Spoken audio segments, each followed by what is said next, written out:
नमस्कार दोस्तों, आपका अपनी पाठशाला में स्वागत है। आज के इस वीडियो में हम निवृत्ति के अंदर क्वेश्चन नंबर 14 करेंगे। बताना चाहूंगा जैसे हमने क्वेश्चन नंबर 13 करा था, सेम टू सेम हमें क्वेश्चन नंबर 14 भी वैसे ही करना है। तो सबसे पहले तो आप खुद से ट्राई करिएगा इस सवाल को करने का। अगर आप कहीं पे अटक जाते हो तब आप वीडियो देखकर सवाल को हल कीजिएगा, ठीक है। तो क्या सीखा था हमने पिछले वीडियो में?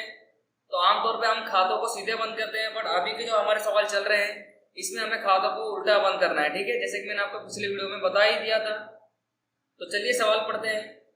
लिखा हुआ है चिराग, जिगर और केशव 3:2:1 के प्रमाण में लाभ हानि बांटने वाले साझेदार है। तो उनका अनुपात कितना दिया है? 3:2:1। ये इनका पुराना अनुपात दिया हुआ है। तो पक्की तलपट हमें दी गई है। चलिए समायोजन पढ़ते हैं। तारीख 31/3/2016 के दिन केशव निवृत्त होता है। तो यहाँ पर निवृत्त कौन हो रहा है? केशव। तो यहाँ पर प्रमाण में मैं लिख देता हूँ चिराग, जिगर और केशव। इसका मतलब 1/6 उसका भाग रहेगा। पहले समायोजन जमीन मकान की दी गई है, तो आप जमीन मकान पर टिक कर लीजिए। दूसरी समायोजन यंत्र की है, तो आप यंत्र पे टिक कर लीजिए। नेक्स्ट, विनियोग की बाजार कीमत वही कीमत का 150% है। विनियोग की समायोजन दी गई है, तो आप विनियोग पे टिक करिए। चौथा दिया गया देनदार पर डूबती अनामत रखना है हमें, तो आप देनदार पर टिक कर लीजिए। पांचवी समायोजन ख्याति की दी गई है। छठी समायोजन में लिखा है कि एक कर्मचारी को 2000 वेतन चुकाना बाकी, ये तो हमारा दायित्व है, तो चुका देंगे। चुकाएंगे तो पुनर्मूल्यांकन खाते उधार करेंगे और पूंजी दायित्व पक्ष में लिखेंगे। और सातवीं समायोजन जो हमें खास सीखनी है, चिराग और जिगर इतनी रोकड़ पेड़ी में लाएंगे कि जिससे केशव की लेनी रकम चुका दी जाए और पेड़ी में 14,000 कार्यशील पूंजी के लिए रोकड़ शेष रहे। तो यहाँ पर आपको जैसे कि मैंने बताया था कि हम सवालों कैसे पहचानेंगे कि खाते उल्टे बंद होंगे, तो मैंने आपको 2 पॉइंट बताया थे। सबसे पहले आपको चालू साझेदारों की नई पूंजी के बारे में कहा गया होगा, या तो फिर तो यहाँ पे लिखा है 14,000 कार्यशील पूंजी के लिए रोकड़ शेष रहे। इसका मतलब आज हमें रोकड़ खाते की अंतिम शेष दी गई है 14,000, ठीक है। जैसे कि मैंने बताया 2 पॉइंट दिए गए होंगे, तो आज हमें पहला पॉइंट दिया गया है रोकड़ खाते की अंतिम शेष हमें पहले से दी गई है, ठीक है।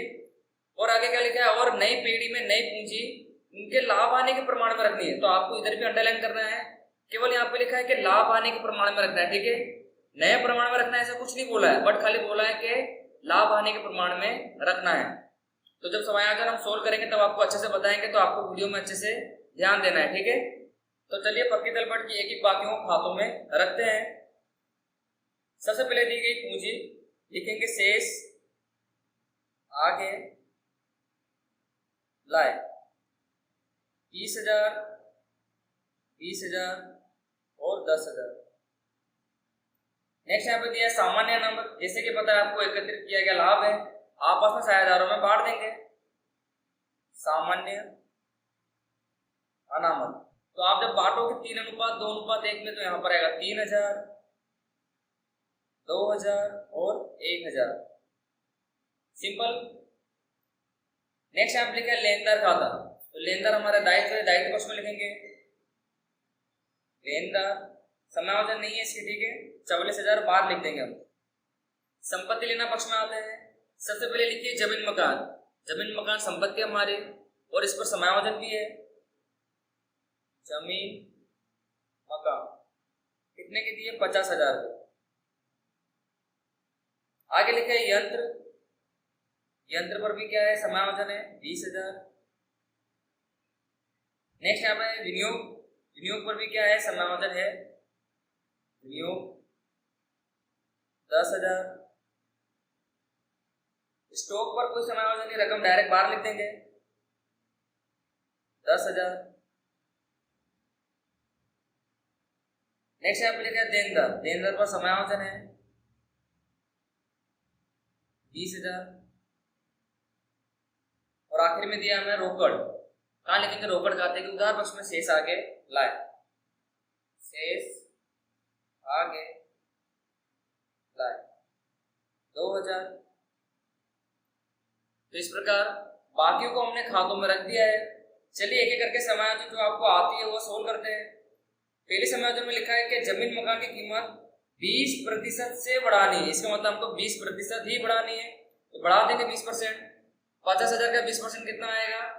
10,000, ठीक है। 10,000 को क्या करना है? यहाँ पर प्लस करना रहेगा, ठीक है। यहाँ करेंगे प्लस वृद्धि 20%। 50,000 का 20%, 10,000। टोटल जमीन मकान कितने के हो गए? 60,000 के। लाभ हो रहा है, कहाँ लिखेंगे? पुनर्मूल्यांकन खाते जमा बॉक्स में। जमीन मकान खाते 10,000। सिंपल समायोजन थी।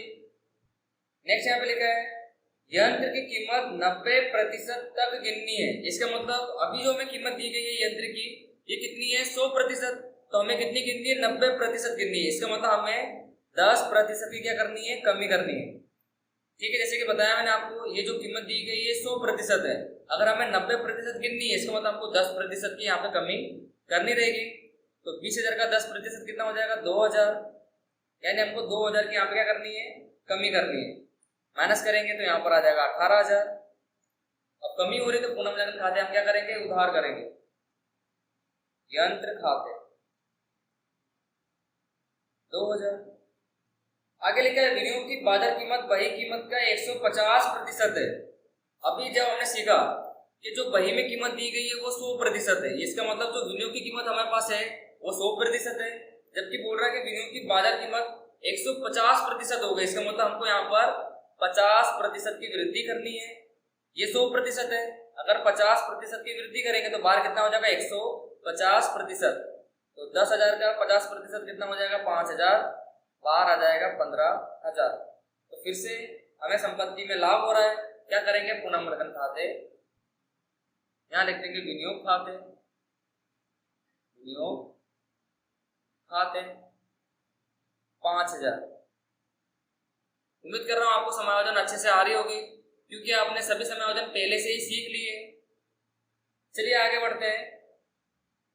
देनदारों पर डूबती अनामत 5% से घटानी है। इसका मतलब हमको डूबती माइनस करनी है 5%। से का मतलब होता है हमको उतनी ही घटानी है। ठीक है, बढ़ाने के लिए बोलेगा तब मैंने क्या बताया था आपको? जितनी पुरानी है और जो आप नहीं निकालोगे दोनों को आप प्लस कर दोगे, टोटल माइनस कर दोगे। पर यहाँ पर क्या लिखा है कि डूबती अनामत 5% से घटाने। इसका मतलब हमको 5% ही घटानी, क्योंकि आप देख सकते हो पुरानी कितनी है? 2,000। अब केवल कितनी बोल रहे हैं कि आप 5% ही माइनस करो। तो देनदार हमारे है कितने के? 20,000। जब आप माइनस करोगे डूबती अनामत 5, तो 20,000 का 5% यहाँ पर आएगा 1,000। इसका मतलब आपको 1,000 माइनस करना है। तो यहाँ पर लिखा हुआ है कि से घटानी। ऐसा क्यों लिखा हुआ है? क्योंकि देख सकते हो कि पुरानी 2,000 है और नवी कितनी आ गई हमारी? केवल 1,000। इसलिए यहाँ पर लिखा है कि 5% से घटाइए। ठीक है, तो नवी कितनी आई? 1,000 और पुरानी दी गई 2,000। इसका मतलब हमें 1,000 यहाँ पर कम देना है। कम देना पड़ेगा तो हमें लाभ होगा। ठीक है, तो कहाँ लिखेंगे? जमा बॉक्स में डूबती अनामत खाते। ठीक है, 1,000। या तो ऐसे भी समझ सकते हो कि 2,000 देनी थी, अब नवी कितनी देनी? केवल 1,000। तो हमें क्या हो रहा है? यहाँ पर 1,000 का लाभ हो रहा है। ठीक है, पांचवी समायोजन पेड़ी की ख्याति का है, बाद में करेंगे। छठी समायोजन में लिखा है एक कर्मचारी को 2,000 वेतन चुकाना बाकी है, तो चुका देंगे। चुकाएंगे तो कहाँ लिखेंगे? पुनर्मूल्यांकन खाते उधार बस में, क्योंकि हमारा ये धंधा क्या बनेगा? खर्च बनेगा। तो यहाँ लिख देंगे चुकाना बाकी वेतन। चुकाना बाकी वेतन कितना चुकाना है हमको? 2,000। दूसरी है सर हमारा दायित्व है, पूंजी दायित्व उसमें लिखेंगे चुकाना बाकी वेतन 2,000। आसान थी। अब हमारे पास केवल ख्याति के समायोजन और नई पूंजी के समायोजन बची है। चलिए सबसे पहले ख्याति के समायोजन को हल करते हैं। यहाँ लिखा है पेड़ी की ख्याति 36,000 निश्चित की गई है। इसका मतलब हमें निवृत्त सहायता की ख्याति यहाँ पे निकालना पड़ेगी और उसको ख्याति देगा कौन? चालू सहायता। तो अब आपको ये भी पता होगा कि जो ख्याति के समायोजन है वो लाभ के प्रमाण में होती है, बट सवाल में हमें कहीं पर भी लाभ के प्रमाण के बारे में और नए प्रमाण के बारे में कोई जानकारी नहीं दी गई है। इसका मतलब जो पुराना प्रमाण है, जो पुराना प्रमाण है वही हमारा लाभ का प्रमाण भी बनेगा, वही हमारा लाभ का प्रमाण भी बनेगा और वही हमारा नया प्रमाण भी बनेगा, नया प्रमाण भी बनेगा। ठीक है, इसका मतलब इस सवाल में जो पुराना प्रमाण है वही लाभ का प्रमाण है, वही नया प्रमाण रहेगा। तो यहाँ पे पुराना प्रमाण क्या था? पुराना भाग कौन कौन था? चिराग, जिगर और केशव। 3:2:1 बट्टे में आ जाएगा 6। तो यदि केशव धंधे में से जाएगा तो यहाँ पर बचा कौन, चिराग और जिगर। तो चिराग और जिगर का अनुपात अब क्या बनेगा, 3:2। इसका मतलब 3:2, 3 और 2 कितने हो गए, 5। इसका मतलब 3/5, 2/5। सिंपल, समझ में आया होगा आपको। तो चलिए अब हम ख्याति के समायोजन को हल करते हैं। तो ये हमारा क्या बन गया, लाभ का प्रमाण और नया प्रमाण। पेड़ की ख्याति में दी गई है, पेड़ी की ख्याति 36,000, जिसके ऊपर से हमें केशव के भाग की ख्याति निकालनी है। तो केशव के भाग से क्या कर देंगे, गुणा कर देंगे। तो जब आप भाग दोगे तो यहाँ पर 6 से कट जाएगा, तो यहाँ पर आ जाएगा 6,000।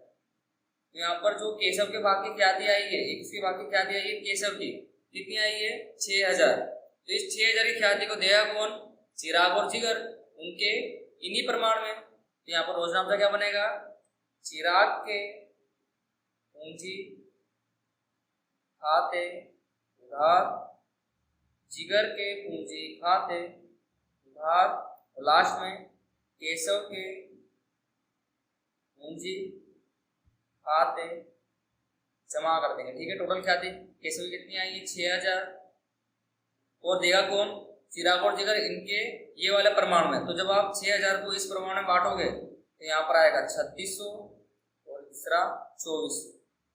तो एकदम आसान समायोजन थी ख्याति की। तो चलिए आप इसकी खतौनी कर देते हैं। चिराग और जिगर के पूंजी खाते के उधार पक्ष में क्या नाम लिखेंगे, केशव के पूंजी खाते, और केशव के पूंजी खाते के जमा पक्ष में नाम किसका लिखेंगे, चिराग और जिगर का। तो चलिए खतौनी करते हैं। तो चिराग और जिगर के पूंजी खाते के उधार पक्ष में नाम क्या लिखेंगे, केशव के पूंजी खाते, और रकम लिख देंगे चिराग और जिगर में 3600 और 2400। अब आते हैं जमा पक्ष में। जमा पक्ष में क्या नाम लिखा था, केशव के पूंजी खाते जमा। तो केशव के पूंजी खाते का जमा पक्ष में नाम किसका लिखेंगे, चिराग और जिगर का। तो चिराग के पूंजी खाते और जिगर के पूंजी खाते, और रकम आपको लिखनी है केशव के अंदर 3600 और 2400। सिंपल। तो ख्याति के समायोजन हमने अच्छे से हल करी, उम्मीद है आपको समझ में आ गई होगी। अब आपको रेडी होना है सादे समायोजन के लिए। लिखा हुआ है कि चिराग और जिगर इतनी रोकड़ पेड़ी में लाएंगे कि जिससे केशव की लेनी रकम चुका दी जाए, और पेड़ी में 14,000 कार्यशील पूंजी के लिए रोकड़ शेष रहे। और आगे लिखा है कि नई पेड़ी में नई पूंजी उनके लाभ हानि के प्रमाण में रहे। ठीक है, लाभ हानि के प्रमाण में, यानी जो उनका पुराना प्रमाण है जो अभी हमने निकाला था, क्या निकाला था, 3:2, इसी की प्रमाण में इनकी पूंजी रहनी चाहिए। ठीक है, तो सबसे पहले तो हम निकालते हैं केशव की लेनी रकम।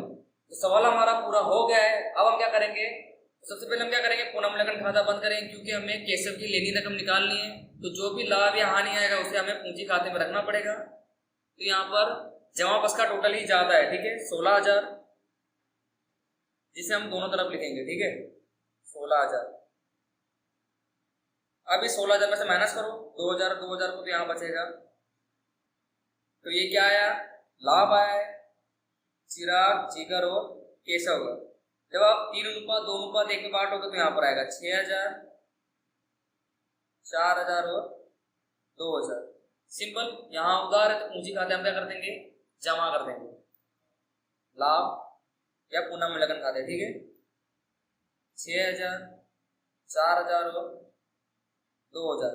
तो सबसे पहले हम केशव की लेनी रकम निकालते हैं कि यहाँ पर हमें केशव को चुकाना कितना है। ठीक है, तो यहाँ पर हमने केशव के पक्ष का टोटल करा, जमा पक्ष का, तो यहाँ पर आ रहा है 19,000,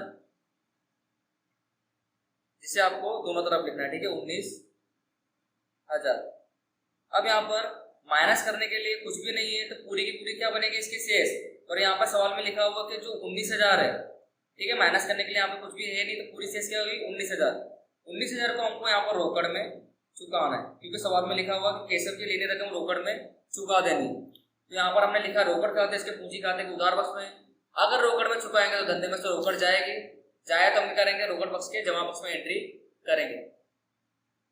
यहाँ लिख देंगे केशव के पूंजी खाते 19,000।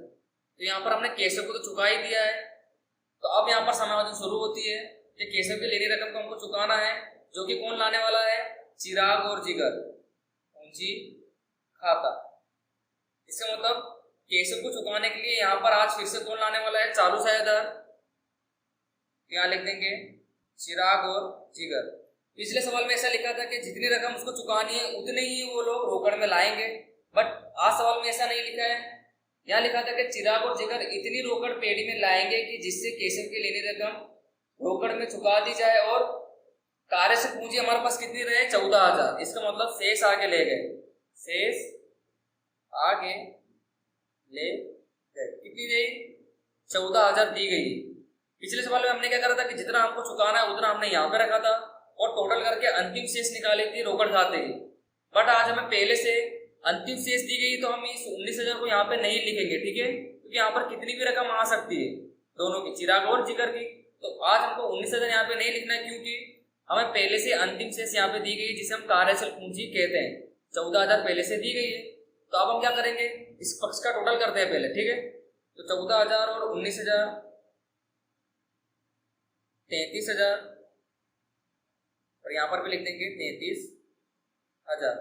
तो जब आप माइनस करोगे तो यहाँ पर आएगा 31,000। इसका मतलब चिराग और जिगर को मिलकर टोटल कितनी पूंजी लानी है, 31,000, क्योंकि यहाँ पर रोकड़ खाते की शेष कितनी बच रही है अब 31,000। इसका मतलब आज चिराग और जिगर को 31,000 रोकड़ में लाने पड़ेंगे क्योंकि हमें पहले से अंतिम शेष यहाँ पर दी गई थी। अब हम क्या करेंगे, इस शेष आगे ले गए को कहाँ लिखेंगे, क्योंकि आपको पता है खातों को हमें उल्टा बंद करना है। तो यहाँ मैं लिख दूंगा रोकड़ खाता। तो जैसे कि मैंने आपको पिछले वीडियो में बताया था, यदि आपको रोकड़ खाते के अंतिम शेष मिल जाती है या दी गई है तो आपको संपत्ति लेना पक्ष बंद करना पड़ेगा निवृत्ति के अंदर, ठीक है। यहाँ लिख देंगे 14,000, ठीक है। अब यहाँ पर संपत्ति लेना पक्ष में भी कुछ नहीं आने वाला है और दायित्व पक्ष में भी कुछ भी आने वाला नहीं है। और वैसे भी हमने जो केशव की रकम है वो तो चुका दी, तो यहाँ पर केशव की लोन खाते भी यहाँ पर आएगा नहीं। तो अब हम क्या करेंगे, पक्की तलपट को बंद करेंगे, ठीक है। तो जब आप पक्की तलपट का टोटल करोगे तो यहाँ पर आएगा 1,36,000 और वही टोटल किसका रहेगा, दायित्व पक्ष का भी 1,36,000, ठीक है। और जब आप माइनस करोगे तो यहाँ पर बचेगा 90,000। ये बची इनकी अंतिम पूंजी, पूंजी खाता, ठीक है। किसकी, चिराग और जिगर की। और बताया था कि इनके लाभ आने के प्रमाण में रहनी चाहिए। तो अगर केशव जाएगा तो लाभ आने का प्रमाण क्या बनेगा, 3:2।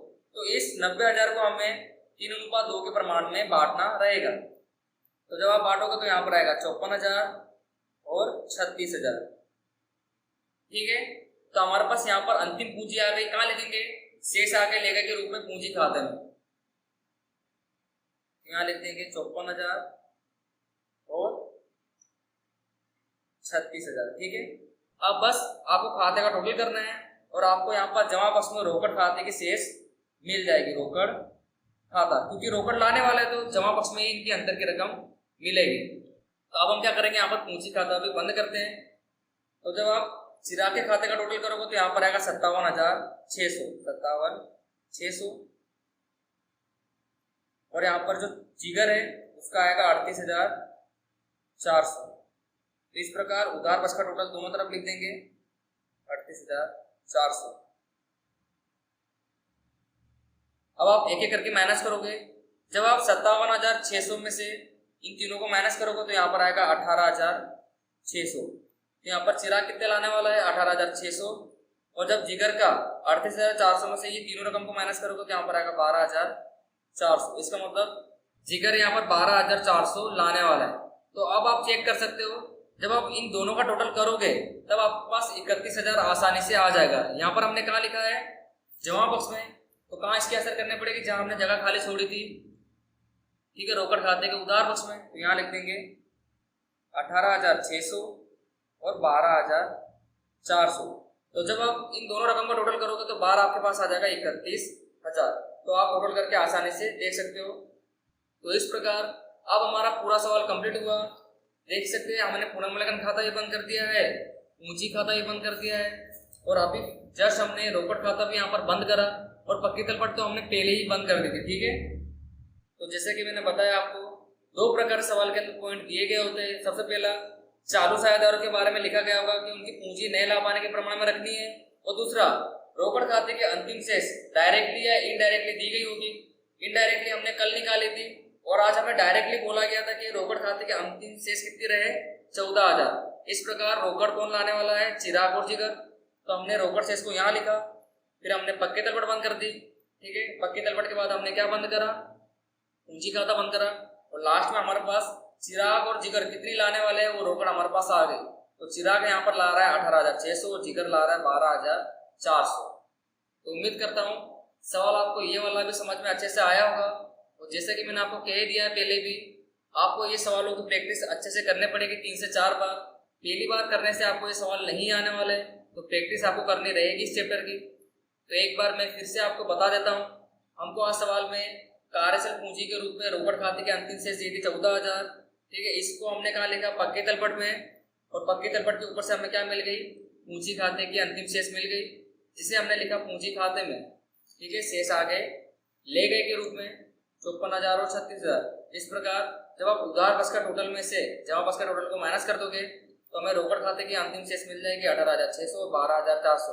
और यही जो रकम है वो चालू सहायता लाने वाले हैं रोकड़ में, ठीक है, जिसे हमने कहा लिखा रोकड़ खाते के उधार पक्ष में 18,600 और 12,400।